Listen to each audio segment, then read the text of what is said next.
বিশ্ব এখন একটি উত্তেজনায় কাঁপছে। ফিফা বিশ্বকাপ 2026।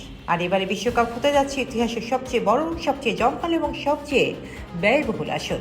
কোটি কোটি ফুটবল প্রেমীর অপেক্ষার অবসান ঘটিয়ে আবারও শুরু হতে যাচ্ছে ফুটবলের সবচেয়ে বড় মহাযুদ্ধ। কারণ এবারে প্রথমবারের মতো 48টি দল নিয়ে অনুষ্ঠিত হবে বিশ্বকাপ। অর্থাৎ আরও বেশি ম্যাচ, আরও বেশি ড্রামা, আরও বেশি উত্তেজনা। আর সবচেয়ে বড় চমক, এবার এক নয়, দুই নয়, 3টি দেশে হবে আলাদা উদ্বোধনী অনুষ্ঠান। হ্যাঁ, ঠিকই শুনেছেন। ফিফা আনুষ্ঠানিকভাবে জানিয়েছে বিশ্বকাপের 3 আয়োজক দেশ মেক্সিকো, কানাডা এবং যুক্তরাষ্ট্রে অনুষ্ঠিত হবে। 3টি বিশাল উদ্বোধনী কনসার্ট ও মেক্সিকো সিটির ঐতিহাসিক অ্যাজটেকা স্টেডিয়াম থেকে। এই স্টেডিয়াম শুধু একটি মাঠ নয়, একটি ফুটবল ইতিহাসের এক জীবন্ত কিংবদন্তি। এখানে জাদু দেখিয়েছিলেন ডিয়েগো ম্যারাডোনা। আর সেই কিংবদন্তির মাঠ থেকে শুরু হবে বিশ্বকাপ 2026-এর যাত্রা। এই উদ্বোধনী অনুষ্ঠানে পারফর্ম করবে গ্রামী জয়ী জনপ্রিয় মেক্সিকান ব্যান্ড শো মানা। তাদের সঙ্গে থাকবেন আলেহান্দ্রো ফার্নান্দেজ এবং বেলিন্ডা। ফিফা জানিয়েছে অনুষ্ঠিত হবে দ্বিতীয় উদ্বোধনী অনুষ্ঠান। সেতে নিজেদের প্রথম ম্যাচ খেলবে স্বাগতিক কানাডা। আর ম্যাচের আগে মঞ্চে উঠবেন অ্যালনিস ম্যারুসেট, মাইকেল বুবলে এবং অ্যালুসিয়া কারার মতো বিশ্বখ্যাত শিল্পীরা। কিন্তু বাংলাদেশিদের জন্য সবচেয়ে বড় গর্বের খবর হলো এই কনসার্টে অংশ নিচ্ছেন বাংলাদেশি বংশোদ্ভূত American DJ Sanjay. Los Angeles ভিত্তিক এই তারকা ডিজে এখন আন্তর্জাতিক অঙ্গনে বেশ পরিচিত নাম। আর এবার ফিফার মতো বিশাল মঞ্চে তার অংশগ্রহণ নিঃসন্দেহে পুরো বাংলাদেশের জন্য গর্বের মুহূর্ত। কোটি তরুণ এখন তাকে নিজেদের স্বপ্নের প্রতীক হিসেবে দেখছে। ফিফা আরও জানিয়েছে কানাডার উদ্বোধনী অনুষ্ঠানে বিশ্বকাপ ট্রফিকে বিশেষ মোজাইক ডিজাইন উপস্থাপন করা হবে, যা দেশটির বহু সাংস্কৃতিক ঐক্য এবং বৈচিত্র্যের প্রতীক হিসেবে তুলে ধরা হবে।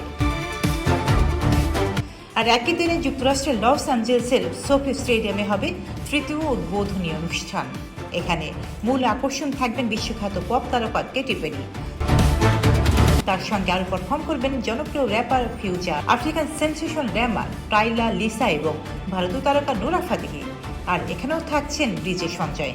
ফিফা বলছে যুক্তরাষ্ট্রের এই অনুষ্ঠান হবে উচ্চ শক্তির মহোৎসব, যেখানে ফুটবল, সঙ্গীত এবং সংস্কৃতির এক বিশাল সম্মিলন দেখা যাবে।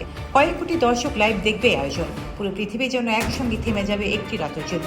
কিন্তু এবারে বিশ্বকাপ এত বিশেষ কেন?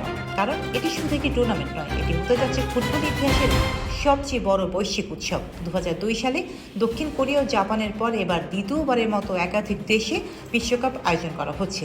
তবে এবারই প্রথম অংশ নেবে 48টি দল। এর ফলে বিশ্বকাপের পরিধি আরও বড় হচ্ছে। আরও বেশি দেশ সুযোগ পাচ্ছে নিজেদের মেলে ধরার। ফিফা ইতিমধ্যেই ঘোষণা দিয়েছে রেকর্ড 727 মিলিয়ন মার্কিন ডলারের প্রাইজ মানি।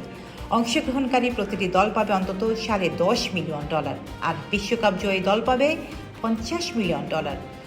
ফাইনাল ম্যাচ অনুষ্ঠিত হবে আগামী 19 জুলাই নিউ ইয়র্কের নিউ জার্সি স্টেডিয়ামে, যেখানে বিশ্বজুড়ে কোটি কোটি দর্শকের চোখ থাকবে এক জায়গায়। সেই রাতে হয়তো কেউ কাঁদবে, কেউ আনন্দে ভাসবে, আর কেউ লিখবে নতুন ইতিহাস। এখন প্রশ্ন হচ্ছে, কে জিতবে এবারে বিশ্বকাপ? মিস্টার আর্জেন্টিনা কি আবারও শিরোপা ধরে রাখতে পারবে, নাকি ব্রাজিল আবারও ফিরবে সিংহাসনে, নাকি এমবাপ্পের ফ্রান্স লিখবে নতুন ইতিহাস, নাকি ইংল্যান্ডের তরুণ তারকা জুড বেলিংহাম বদলে দেবে সব হিসেব? কারণ বিশ্বকাপ মানে আবেগ, বিশ্বকাপ মানে শেষ মুহূর্তের নাটকীয়তা, বিশ্বকাপ মানেই কোটি মানুষের হৃদস্পন্দন, একসঙ্গে থেমে যাওয়া কিছু মুহূর্ত। যখন জাতীয় সঙ্গীত বাজে, যখন শেষ মিনিটে গোল হয়, যখন কেউ কাঁদে আর কেউ ট্রফি উঠিয়ে ধরে, তখন পুরো পৃথিবী বুঝতে পারে ফুটবল শুধু খেলা নয়, এটি একটি অনুভূতি। আপনি কোন দলকে সাপোর্ট করছেন? আর্জেন্টিনা, ব্রাজিল, ফ্রান্স নাকি অন্য কেউ? কমেন্টে জানিয়ে দিন এখনই। আর ফুটবল বিশ্বের সব আপডেট সবার আগে পেতে ভিডিওতে লাইক দিন, শেয়ার করুন এবং অবশ্যই সাবস্ক্রাইব করতে ভুলবেন না, কারণ বিশ্বকাপ আসছে।